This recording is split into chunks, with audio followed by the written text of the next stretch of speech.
البروموهات ما كانتش مغرقه المحطه ليه يا بصيري؟ يعني ايه مش بايدك؟ هو احنا جايبين الست بالساهل؟ دي اول ظهور لوزيره تصمد في الوزاره 48 ساعه بحالها. طيب يا بصيري، حسابنا بعدين. التغيير الوزاري، كل وزير يخلي باله من غياراته.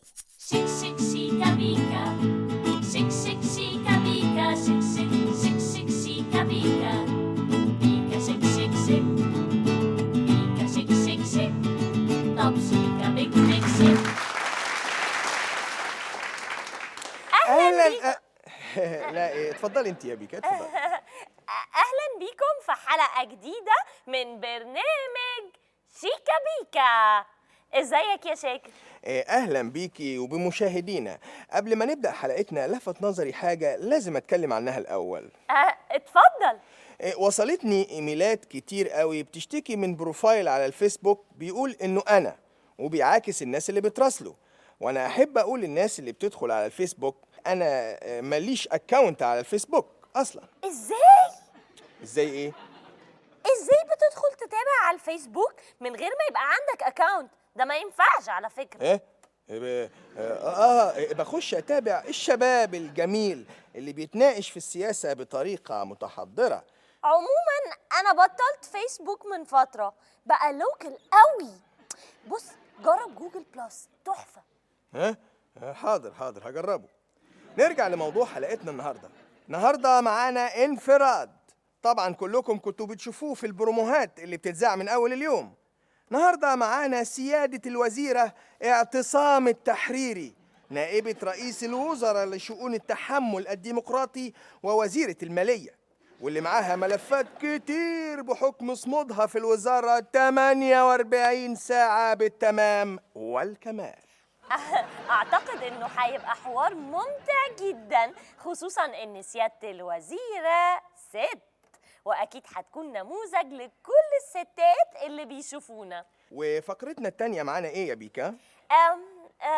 معانا فقرة خدمية للناس. ما هي مش كل حاجة هتكون على الحكومة لكن أنا على فكرة مش هقول موضوعها دلوقتي عشان الناس تفضل متابعانا. هنروح لتقرير ونرجع لكم تاني. طب قولي لي أنا على الأقل. لا خليها يعني مفاجأة. احنا أصحاب يعني. لا خليها مفاجأة. هم ما يعرفوش أنا أعرف. الوزارات المصرية بدأت من 123 سنة في عهد إسماعيل. لا مش إسماعيل ده، أيوة إسماعيل ده، لحد قيام الثورة. يريد إسقاط النظام. لا مش الثورة دي، أيوة الثورة دي. لما قامت الجمهورية أول ما مسك محمد نجيب وبقى رئيس، قرر إنه يمسك رئيس وزراء كمان. ولما مسك عبد الناصر عمل نفس الموضوع، ولما مسك السادات عمل نفس القصة. وطبعا مبارك ما فرقش عنهم، وده طبعا عشان التايتل كان عاجبهم. الوزير زمان كان له شنة ورنة، لكن بعد الثورة الوزير ده بقى غلبان وغلب السنين، وبقى وجوده في المنصب على كف عفريت، لدرجة انه ممكن يتشال قبل ما يجي. شيك شيك شيكا بيكا، بيكا شيك شيك شيك، شيك شيك شيكا بيكا، بيكا شيك شيك شيك. سيادة الوزيرة بدون تقديمة طويلة منورانا. أنا عايزة أقولك إني سعيدة جدا جدا بتشريفك لينا، عشان حضرتك نموذج للمرأة اللي لازم نحتذي بيها. شكرا يا بهوات. خلاص يا بيكا اهدي. هنبدأ الأول بداية سريعة ونفهم جمهورنا يعني إيه نائبة رئيس الوزراء لشؤون التحمل الديمقراطي. والله حضرتك ده اتجاه احنا واخدينه جديد عندنا في الوزارة. طب وده يفرق ايه عن شؤون التحول الديمقراطي؟ يفرق كتير جدا طبعا حضرتك. احنا بعد الثورة كان لازم نتغير من الاتجاه الفردي والصوت الواحد للاتجاه الديمقراطي. ان كل واحد عايز يعمل حاجة يعملها يا فندم، واي حد عايز يقول حاجة يقولها. وادي اللي اخدناه من الديمقراطية. دقون تطلع تقول لنا جمعة الجلاليب، وفصيل آخر يطلع يقول جمعة الشواكيش، وأي حد بقى يطق في دماغه حاجة يبعت لزميله، وأنا للأسف مضطرة إن أنا أستوعب كل ده واستحمله. يا حرام. طب وحضرتك بتجيبي الطاقة دي كلها منين؟ منين؟ والله حضرتك ده اللي أنا اتعلمته من الأمومة. ياه بجد؟ طب احكي لنا. والله هو حضرتك في نوعين من الأمهات. في أمهات أول ربنا ما يرزقهم بالأولاد هاتك بقى يا دش مع الأولاد، اسكت يا واد، اسكتي يا بنت، وكلام من ده. في أمهات تانيين بيكبروا دماغهم ويعملوا ودن من طين وودن من عجين. طيب وحضرتك من النوع التاني؟ لا طبعا حضرتك، أنا أول ما جاني أولاد كنت بسيبهم عند حماتي. هايل. طيب بالنسبة لوزارة المالية طمنينا، الاقتصاد عامل ايه؟ سيادة الوزيرة. أيوة يا فندم. حضرتك معلش اصل انا لازم اكون اونلاين طول الوقت عشان ابقى اوير بالاحداث والمستجدات اللي بتحصل يعني اب تو ديت. حضرتك انا لسه جايني دلوقتي خبر طازه ان الاطفال عاملين اعتصام ونازلين التحرير هم وداداتهم وبزازاتهم علشان امهاتهم بتسيبهم في البيت مع جداتهم. طيب يا سيادة الوزير عايزين نعرف بس وضع مصر الاقتصادي. لا والله حضرتك وضع مصر الاقتصادي ان شاء الله بخير. احنا بامر الله في ظرف كام سنه كده ان شاء الله هنركع، قصدي هنقف على رجلينا. لكن يا فندم احنا في معانا مداخله مع الخبير الاقتصادي غريب ابو الدنانير. دكتور ابو الدنانير ازيك؟ والله الحمد لله. والكلام اللي الست هانم بتقوله ده غلط جدا، لاننا مقبلين على ثوره جياع. انا ما اسمحلكش حضرتك. مادام جيتي يبقى لازم تسمعي الراي الاخر، خصوصا انك كده بتضحكي على الشعب، وتاريخك بقى ما يأهلكيش تبقي وزيرة. استاذ ابو الدنانير الزم حدودك، الزم حدودك لو سمحت. انا ما اسمحلكش.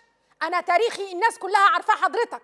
انا دافعت عن البلد في موقعة الجمل وقتلت واتقتلت. موقعة الجمل بس يا فندم ولا ليكي اسهامات في حرب اكتوبر المجيدة؟ اكتوبر؟ اكتوبر ايه حضرتك؟ أنا لسه عندي 26 سنة. أكتوبر دي حضرتك بتاعت حضرتك أنت والأشكال اللي زيك. لكن يا أستاذ اعتصام احنا معلوماتنا بتقول إن بنت حضرتك عندها 12 سنة. لا لا لا لا يا جماعة معلش أنا آسفة جدا، سوري بقى. الحوار كده لا يرتقي لمستواي كوزيرة. يعني أنا بضيع وقتي وسايبة مسؤولياتي ومشغولياتي اللي ورايا بقالها 48 ساعة متأخرة علشان أجي أحضر حوار زي ده. لا ما يستاهلش يا فندم، أنا آسفة جدا، ما ينفعش الكلام دون. وبعدين أنا فاضل لي 5 دقايق وأحقق ريكورد ما حصلش من ساعة الثورة ما بدأت يا فندم. مش ممكن. اهدي يعني اهدي بس اهدي وردي على التليفون. يا نهار اسود، مالك يا ست الوزيرة؟ يا اعتصام قروا عليكي يا اعتصام. خبر عاجل وردنا حالا من الكنترول. المجلس أقال سيادة الوزيرة. فاصل وهنرجع لهم تاني. أعصابي خلاص. اهدي يا سيادة الوزيرة. اهدي ده انت عندك السكر. ده كله بعد العطاء وبوس الايدين ده كله يا جماعة يجرالي كده في الآخر. شيك شيك شيكا بيكا بيكا شيك شيك شيك شيك شيك شيكا بيكا بيكا شيك شيك شيك. النهارده معانا ضيفنا الدكتور وجيه نبيه، دكتور الصحة النفسية والممارس العام للتنمية النفسية.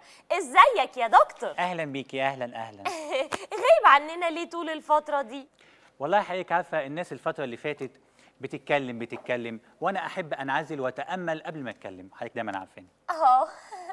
طيب هنتكلم في ايه النهارده؟ النهارده هنتكلم في موضوع حيوي جدا، هو ان ازاي تحب حكومتك، ازاي تبص للجانب المشرق دايما فيها، ازاي دايما تشوف الحكومه بتاعتك حلوه وجميله.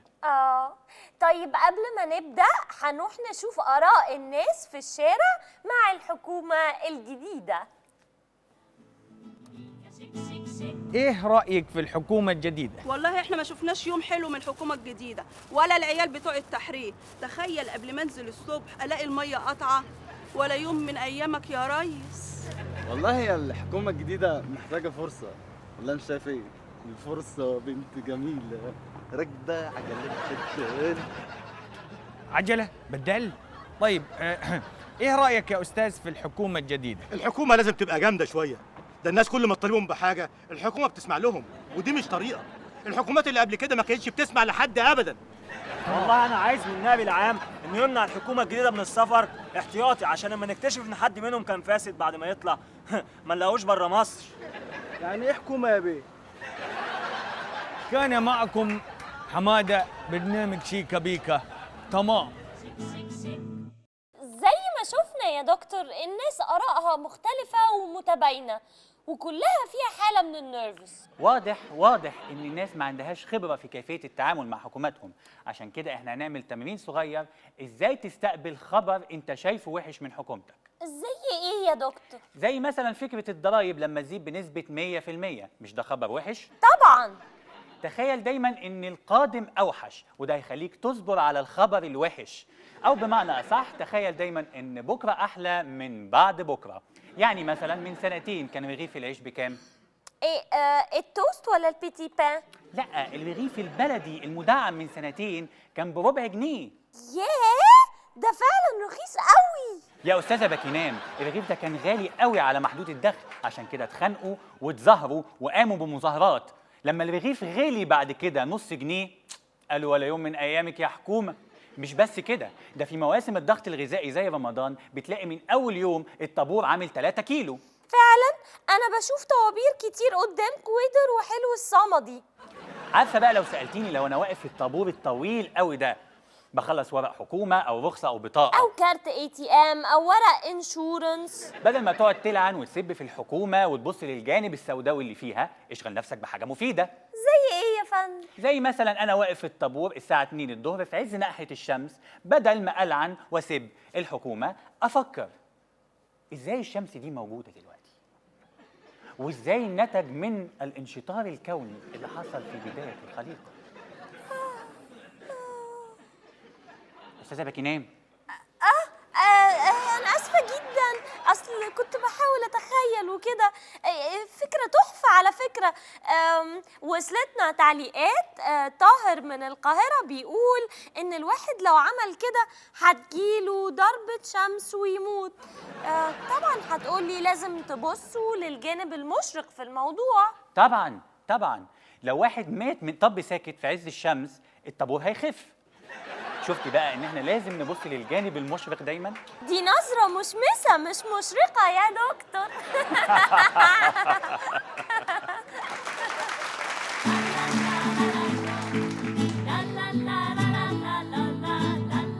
لا يا جماعة مش ممكن، أنا منهارة. يعني إيه يعني وزيرة تقل بإعدادية؟ طب أنا خدت الإعدادية القديمة دي بمقام الثانوية العامة دلوقتي، مش ممكن. ايوه يا بصيري. لا طبعا جوزي معاه دبلوم. إيه يعني عينته؟ ايوه يا بصيري. محتاجة ماجستير ولا أيوة يا دكتوراه؟ بصيري. الراجل اجتهد، ده حقد يا جماعة، مش ممكن. الولية لسه بتعيط عندي يا بصيري. تعالى يا بصيري روحها. أنا تعبت كتير في المحكمة. ايه؟ لا الوزارة سحبوا منها العربية والسواق بتوع الوزارة أول ما أخدوا قرار بإقالتها. طب اسمع يا بصيري، وقف لها توك توك من على أول الشارع. يلا بسرعة يا بصيري. مش ممكن.